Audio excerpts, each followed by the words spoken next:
draw near to the throne of grace, that we may receive mercy and find grace in time of need.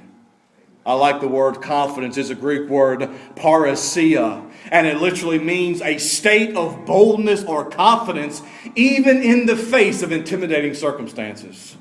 But watch this. This word, parousia, is used in the New Testament 31 times, and in many of those times it is translated openness, frankness, plainness of speech. Isn't that good?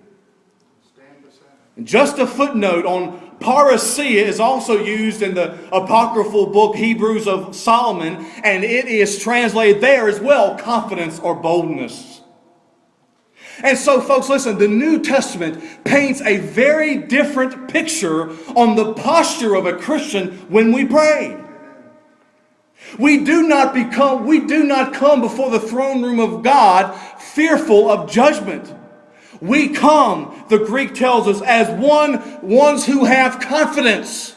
We come as ones who have boldness. We come as ones who are allowed to use plainness of speech. I had a dear brother tell me last week when I was crippled.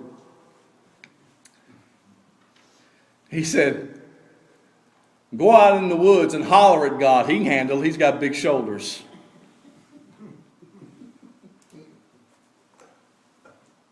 He's told me that story twice. I won't tell you what else he said in that story, but it was precious. He said, God's got big shoulders. Use plainness of speech. And you know what? I'm sitting there in that chair thinking as he's talking about this, and I'm saying, that's exactly what the Greek language says. Come to God in plainness of speech. Remember when the disciples asked Jesus to teach them to pray? In Luke chapter 11, he said, Lord, teach us to pray as John taught his disciples to pray. Keep in mind, what were the first words out of Jesus' mouth? All right, guys, bow your head and close your eyes. No. Because that's not the pattern that the Lord gave the disciples, and that's not the pattern that John gave his disciples either. But I can't leave here without mentioning the second part of the second word in Hebrews 4:16 is the word near. Proseromai. Proseromai is the word near, and it basically means to move forward. However, that didn't do it for me. That didn't do it for me. Well, I like this. The basic definition to move forward wasn't enough for me, so I looked at the word semantically. And here's what it means.